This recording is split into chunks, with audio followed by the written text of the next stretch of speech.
تو اب اس پروبیٹ کو دکھا دینے سے کافی ہوگا، اب اس لکھی ہوئی ویل کو لانے کی ضرورت نہیں۔ اور 3 اس کی ایکسپلینیشنز ہیں۔ ایکسپلینیشن 1 ہے this article applies equally to cases in which the contracts, grants or dispositions of property refer to or in contained in one document and to cases in which they are contained in more documents than one. Explanation 1 کے اندر بتایا گیا ہے کہ اگر ایک contract یا grant یا disposition of property ایک ڈاکومنٹ کے بجائے ایک سے زیادہ ڈاکومنٹس کے اندر کیا گیا ہے، 10 ڈاکومنٹ کے اندر ایک کانٹریکٹ ہوا ہے یا ایک گرانٹ ہوئی ہے یا ایک منتقلی ہوئی ہے جائیداد کی، تو سب کے سب ڈاکومنٹس کو دکھانا پڑے گا، سب کے سب ڈاکومنٹس کو پروف کرنا پڑے گا۔ آپ کسی ڈاکومنٹ کے بارے میں زبانی شہادت نہیں دے سکتے، آپ کو وہ ڈاکومنٹ لانا پڑے گا۔ اس کی جو السٹریشن اے ہے وہ اس کی ایگزامپل ہے۔ اس میں بتایا گیا ہے کہ if a contract be contained in letters, all the letters in which it is contained must be proved۔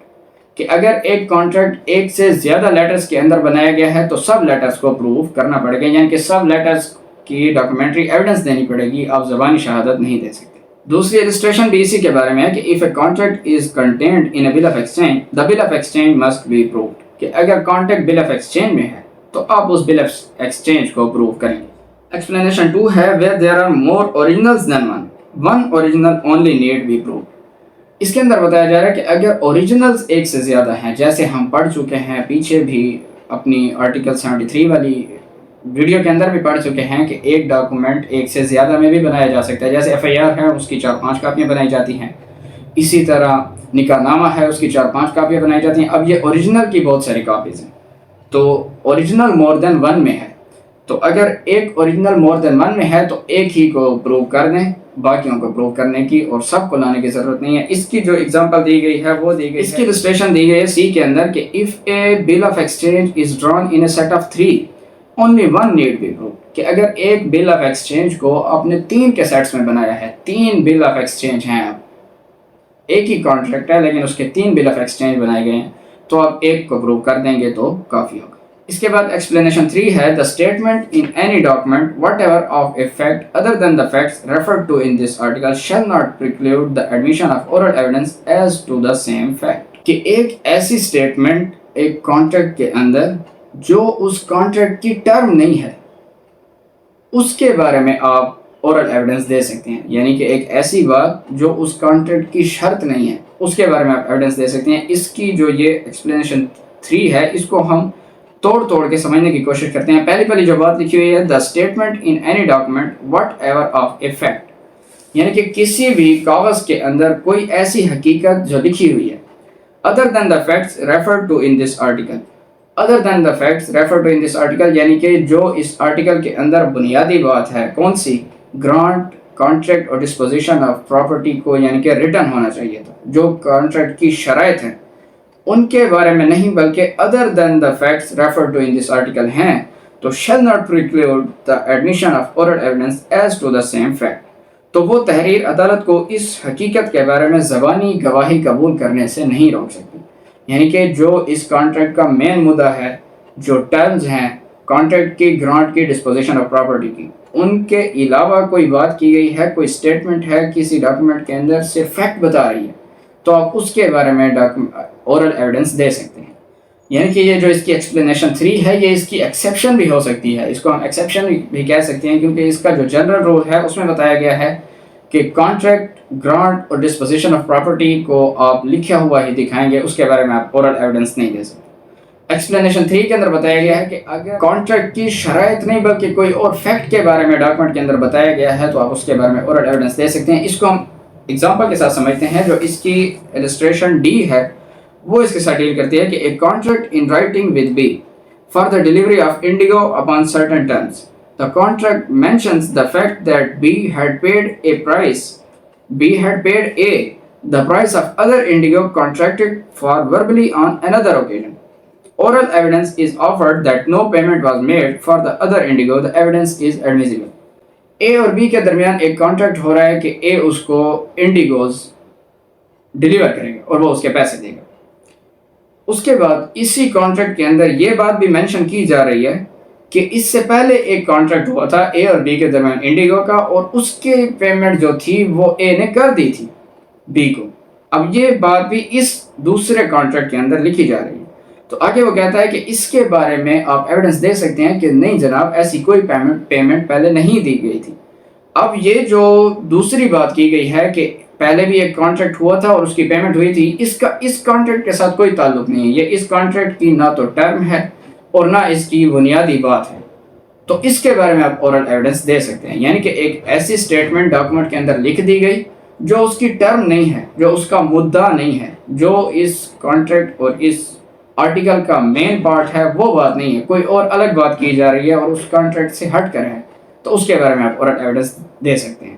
اس کی جو illustration ای ہے وہ بھی اسی کے ساتھ ڈیل کرتی ہے کہ A gives B a receipt of money by B. Oral evidence is offered of the payment. The evidence is admissible.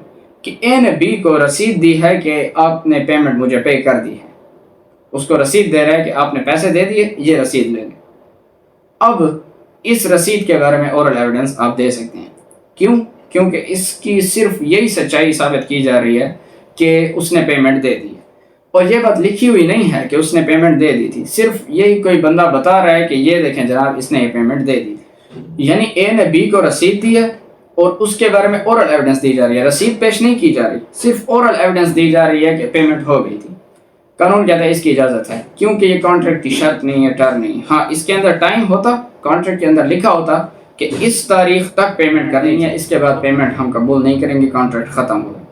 اب اگر کوئی کہے کہ نہیں سر کانٹریکٹ کے اندر یہ تاریخ نہیں، یہ تاریخ لکھی گئی تھی، تو عدالت اورل ایویڈنس نہیں مانے گی۔ عدالت کہے گی کہ آپ بتائیں۔ وہ یہ نہیں کہہ سکتا کہ کانٹریکٹ لکھنے کے بعد ہماری زبانی بات ہو گئی تھی اور اس کے اندر ہم نے یہ طے کر لیا تھا۔ عدالت کہے گی کہ آپ لکھا ہوا دکھائیں۔ تو جو بات کانٹریکٹ کی ٹرم نہیں ہے، اس کا مین پارٹ نہیں ہے، وہ عدالت کو اورل ایویڈنس دینے سے کسی سٹیٹمنٹ کی، کسی فیکٹ کے بارے میں، حقیقت بتانے کے بارے میں اجازت دے گی، یعنی اس کو روکا نہیں جائے گا۔ تو یہ تھا جی آج کا ہمارا لیکچر آرٹیکل 102 سے ریلیٹڈ۔ امید ہے کہ آپ کو اس کی سمجھ آ گئی ہوگی۔ اگر آپ کو کوئی کویسچن ہے تو آپ کمنٹس باکس میں پوچھ سکتے ہیں۔ ملتے ہیں اپنی اگلی ویڈیو میں، تب تک کے لیے تھینک یو سو مچ، اللہ حافظ۔